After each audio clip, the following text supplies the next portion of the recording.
म्हणजे मग तू एकदम बघितल्यानंतर तुला काय वाटलं की अचानक तुझ्या बाजूने बिबट्या गेला, एवढा मोठा बिबट्या, तुला काय वाटलं त्यावेळेस? मला वाटलं पहिले कुत्रा आलं असं म्हणून मी तरी पण मी तो बिबट्याच निघाला म्हणून मी पळून गेलो. त्यांनी 1 मिनिट पण नाही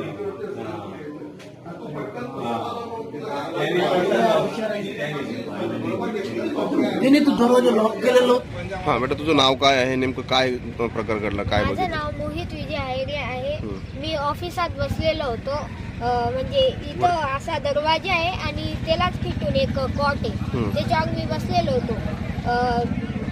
बिबट्या आला, सळंग गेला. मग मी पाहिलं, जोरात त्याचा आवाज येत होता. मी पाहिलं, फोन घेतला आणि लगेच दरवाजा लावून पळून येऊ लागलो. तू लावला का दरवाजा? हो. बरं, नंतर मग कोणाला कळवलं, काय झालं नेमकं?